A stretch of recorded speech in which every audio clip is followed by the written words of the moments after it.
langsung dengan sumber-sumber gempa yang bisa menghasilkan gempa dan sebagiannya memicu tsunami.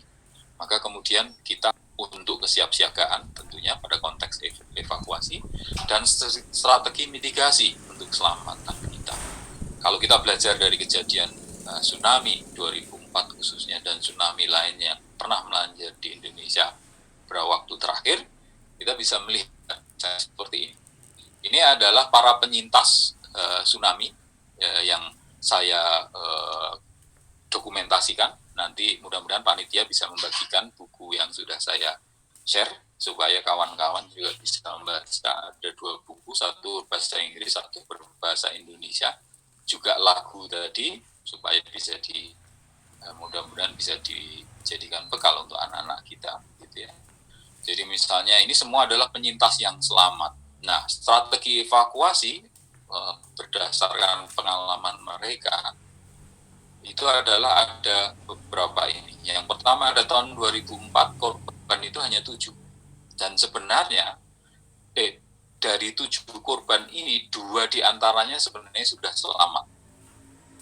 2 di antara yang selamat dan kemudian menjadi korban karena keduanya memutuskan setelah gelombang pertama, yang satu ingin balik ke rumahnya untuk menyelamatkan becak motornya, yang satu ingin balik ke rumahnya untuk ambil dokumen-dokumen di gelombang itu tadi, sehingga kemudian menjadi korban.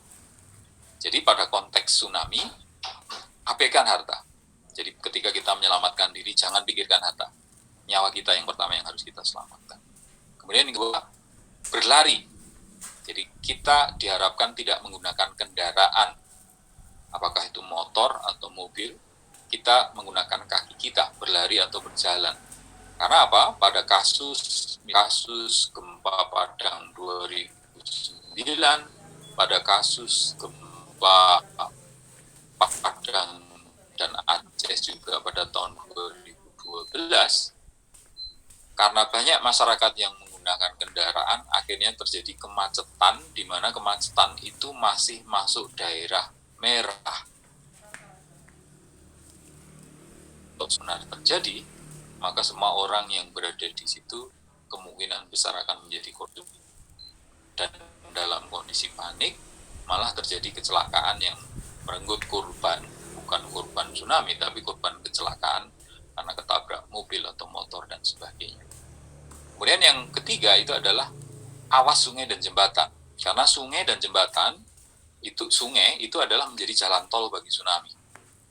Jadi biasanya tsunami masuk lewat sungai, sehingga lebih cepat. Jadi kalau kita berada di kiri kanan sungai pada saat itu, boleh jadi kita akan terlanda tsunami duluan, bukan yang berasal dari laut, tapi yang meluap dari sungai itu tadi.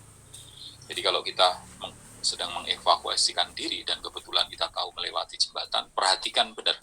Karena air tsunami yang melalui sungai akan sampai lebih cepat ke daratan daripada yang langsung ke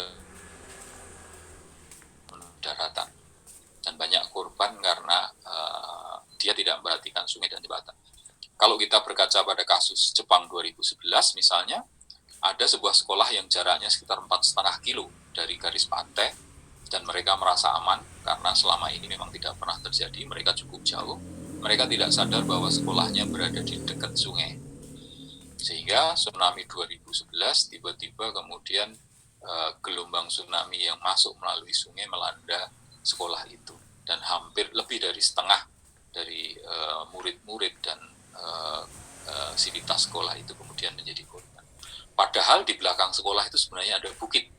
Tapi selama sebelum terjadi tsunami, meskipun sering mengadakan simulasi tsunami, mereka tidak pernah, murid-murid juga tidak pernah diajak untuk menyelamatkan diri ke atas bukit. Mereka hanya menuju ke halaman sekolah atau tempat parkir, karena mereka merasa sudah aman. Mereka lupa bahwa sekolah mereka berada di dekat sungai. Kemudian ingat pohon, bangunan tinggi, dan bukit. Itu adalah tempat kita menyelamatkan diri yang baik. Ya, ada orang yang selamat karena naik pohon, ada orang yang selamat karena naik bangunan yang tinggi, ada juga orang yang selamat karena naik bukit. Misalnya di sini ada gedung Serambi Indonesia. Saat itu saya ke sini dan mewawancarai beberapa orang yang saya foto ini. Di situ ada 52 orang yang selamat karena naik ke lantai 2 gedung ini. Ya. Gedung ini mereka menceritakan sebenarnya sangat menakutkan di dalam karena gedung itu ditabrak dengan pohon dan sebagainya sehingga bergetar dan sebagainya. Tapi mereka selamat kan naik. Kemudian ada saksi mata Bu Wardiah, ini juga naik pohon karena setelah dia terbawa oleh tsunami, begitu dia berhasil meraih pohon, dia naik ke pohon dan dia selamat. Ada Mas Teguh Sutarno juga demikian, dia sempat terbawa oleh tsunami, tapi dia berhasil meraih pohon kelapa dan dia naik pohon kelapa, itu dia juga kemudian selamat. Jadi pohon, bangunan tinggi dan bukit, mana yang paling dekat itu adalah penyelamat kita. Kemudian berikutnya adalah benda terapung adalah pelampung. Gunakan semua benda terapung sebagai pelampung kita ketika kita sudah terbawa oleh gelombang tsunami. Di antaranya adalah kasur ini. Banyak yang selamat karena itu tadi. Malah ada kisah-kisah yang unik pada kasus tsunami Aceh 2004, di mana orang menyelamatkan diri, dia mengira, itu ditulis di dalam buku arsip Aceh, dia mengira yang dia pegang sebagai pelampung itu adalah ban. Dia baru sadar kemudian ketika dia berhasil meraih pohon, dia baru sadar bahwa yang dia pegang sebenarnya adalah ular. Dan ularnya tentunya karena ularnya juga berjuang untuk menyelamatkan diri, dia mungkin juga tidak terlalu peduli saat itu ada orang yang sebenarnya menumpang memegang tubuhnya untuk menyelamatkan diri.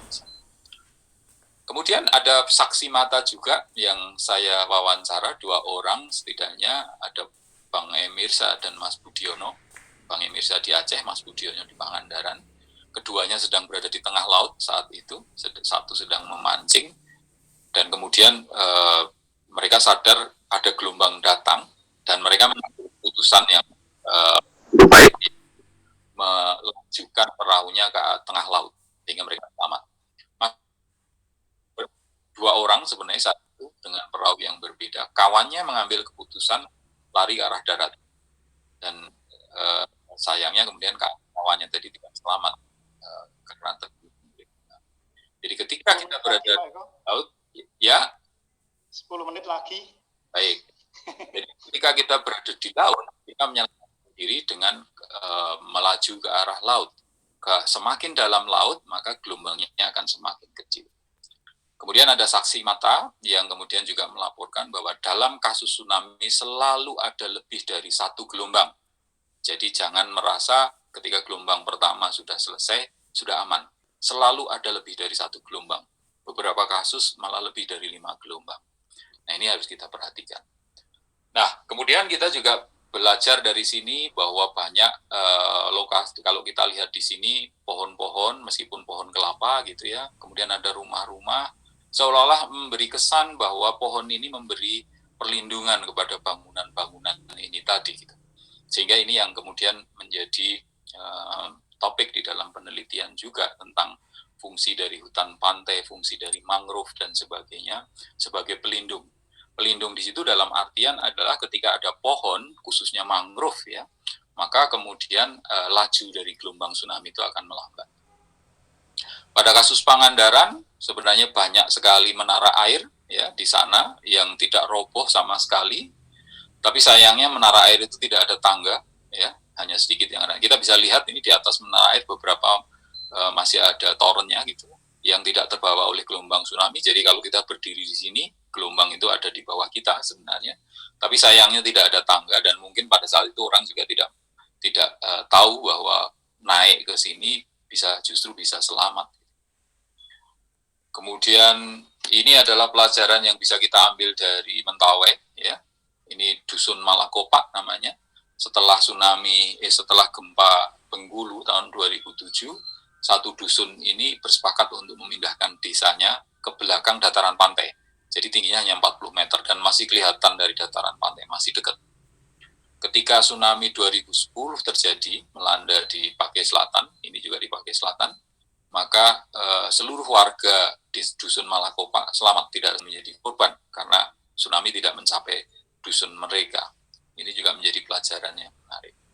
Kita juga sering ada tata ruang kalau umumnya pemerintah daerah mengadakan tsunami drill gitu, biasanya yang pesertanya itu diiming-imingi dengan entah uang makan siang, entah uang transport dan sebagainya. Jadi bukan karena kesadaran gitu.